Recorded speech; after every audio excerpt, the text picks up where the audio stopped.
सो एक बहुत ही इंटरेस्टिंग प्रश्न आया है कि बातचीत हो जाती है, सब कुछ बता देते हैं, लेकिन जैसे ही इंश्योरेंस की बात आती है तो सामने वाला व्यक्ति का रिएक्शन बदल जाता है। उसका पूरा रिस्पॉन्स जो है वो इंश्योरेंस है ना, तो वो एक हिकारत की नज़र आ जाती है, ये को डिग्रेड समझने लगता है। तो इसका सॉल्यूशन क्या किया जाए? देखो बहुत सिंपल है। पहले तो आपके पास अगर लिस्ट बहुत लंबी है ना, तो ये टेंशन नहीं होगी कि उसको कैसा लग रहा है, तो लिस्ट बड़ी बनाइए, टेंशन खत्म हो जाएगा। दूसरा उसने ऐसा रिस्पांस दिया तो क्या लगता है अब आपको बिजनेस मिलने के कितनी % संभावना है उससे? कितने %? कम है, 0% है। तो अब अपने को प्रैक्टिस करने में कोई हर्ज नहीं है, अब अपने को कुछ भी बोलने में हर्ज नहीं है। तो मैं बड़े ही आग्रह से आपको बता रहा हूँ, अगर कोई भी व्यक्ति बड़ा ही ऐसा लो बताता है ना इंश्योरेंस का है, क्या इंश्योरेंस, अच्छा इंश्योरेंस ठीक है, तो आप उसको बोलिए कि देखिए सर ऐसा है कि आपका ये जो रिस्पॉन्स है, रिएक्शन है कि हाँ इंश्योरेंस बिल्कुल सही है, बिल्कुल बहुत बढ़िया है ये। आप यही चीज़ है ना घर वालों के साथ भी बात करिएगा, ज़रूर बात करिएगा। देखो हमारे पास खोने के लिए कुछ नहीं है, वो वैसे भी इकारत कर से देख रहा है, तो उसको बोलो कि आप है ना अपने घर वालों से ज़रूर समझा दीजिएगा, उनसे बात करिएगा कि जब इमरजेंसी में पैसे की ज़रूरत पड़े, उदाहरण के तौर पे बनिया का बिल देना है, और बनिया बोले कि भाई ये 25,000 का बिल है, तो उसको ना है 25,000 का बिल, 25,000 का बिल, क्या पैसा करते रहते हो ज़िंदगी भर? पैसे के अलावा भी कुछ ज़िंदगी में होता है कि नहीं होता है? डॉक्टर जब बोले ना कि ऑपरेशन है उसके 5 लाख लगेंगे, क्या 5 लाख रुपया?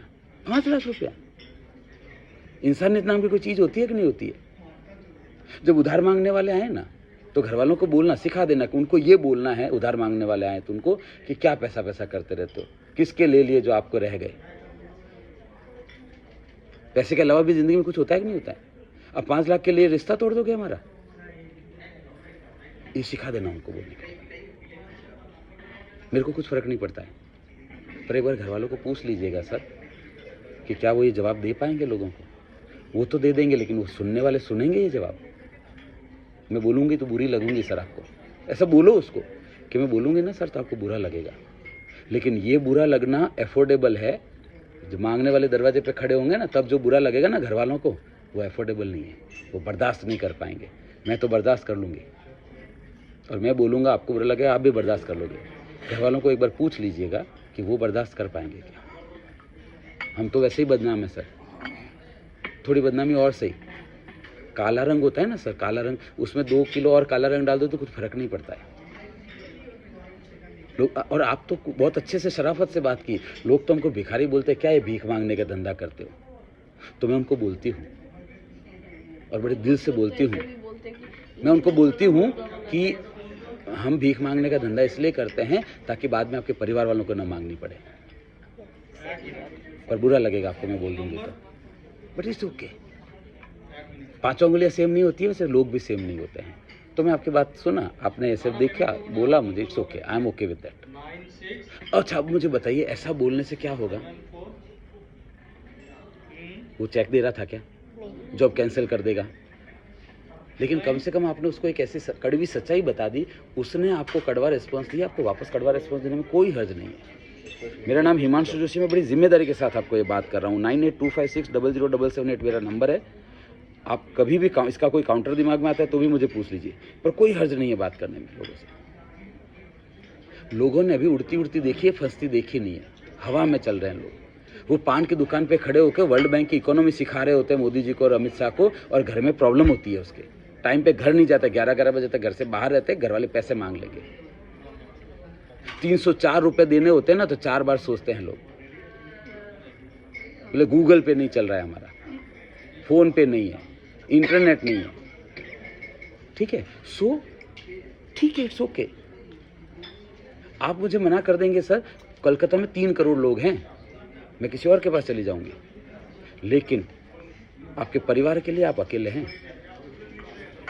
तो या तो उनको पूरा फाइनेंशियल प्लानिंग का पुलिंदा पकड़ा के जाना कि ये प्लानिंग की है मैंने, और या फिर वो जवाब सिखा के जाना, जो पैसा मांगने वाले आएंगे तब उनको देना है, पर तैयारी करना सर। फाइनेंशियल प्लानिंग का मतलब क्या होता है? फाइनेंशियल प्लानिंग का मतलब ये नहीं होता है, सिर्फ ये नहीं होता है कि हाँ शादी के लिए प्लानिंग पैसा चाहिए, अरेंज कर लिया, रिटायरमेंट के लिए पैसा चाहिए, अरेंज कर लिया, सिर्फ ये नहीं होता है। फाइनेंशियल प्लानिंग का दूसरा पहलू ये होता है कि अगर ये सब तैयारी नहीं की है तो मांगने वालों को क्या जवाब देना है वो भी घर वालों को सिखा देना है।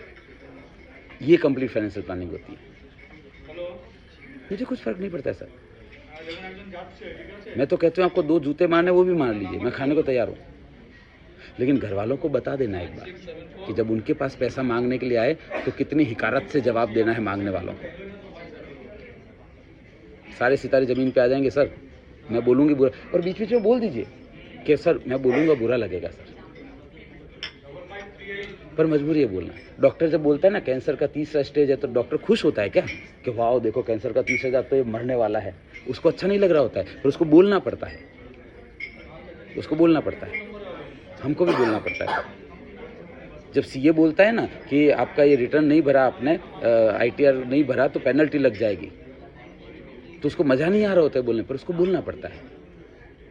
आर्किटेक्ट को, इंजीनियर को बोलना पड़ता है कि आपने सीमेंट में कंजूसी कर ली ना तो ये जो बीम है ये कच्चा हो जाएगा।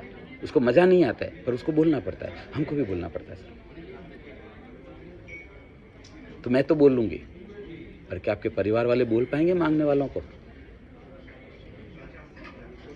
ये बताइए ना, उसको प्रॉब्लम क्या है? आपके पास खोने के लिए कुछ नहीं है तीर्थंकर। वैसे कौन सी लाइन लगी पड़ी है अपने कस्टमर की यार, कौन से ट्रक भर भर के पैसा भेज रहे हैं? तो सच बता दो ना उसको, और उसको बोलो कि देखो सर, आप बोलो इस विषय पर मैं जिंदगी में दोबारा कभी बात नहीं करूंगा, पर एक बार सच सुन ही लीजिए आप, क्योंकि ये बात कोई बताएगा नहीं। भारत में क्या ऐसा बोलो कि भारत में क्या समस्या सर, मुंह पे कोई सच नहीं बोलता है। आपने बोल दिया, पर हर व्यक्ति मुंह पे सच नहीं बोलता है, क्योंकि मुंह पे सच सुनने की हिम्मत भी नहीं होती है। चल रहा है, ठीक है, देखा जाएगा, हो जाएगा। आज भारत में 90% लोग जो है ना सर, 90% लोग वो 25,000 रुपये महीना कमाते हैं, स्ट्रगल सर्वाइवल में फंसे हुए हैं। तो एक और सही, 7 लाख परिवार हर साल बिलो पॉवर्टी लाइन चले जाते हैं मेडिकल इमरजेंसी की वजह से। 88% लोगों का रिटायरमेंट जो होता है वो बड़ी दयनीय स्थिति से गुजरता है, भले ही उन्होंने रिटायरमेंट प्लानिंग किया हो, पर्याप्त नहीं किया होता है। किसको फर्क पड़ता है? कौन पड़ोसी को जाकर पूछता है कि हाँ तुम्हारा सब कुछ ठीक चल रहा है कि नहीं चल रहा है? लेकिन घर वालों को बहुत फर्क पड़ता है।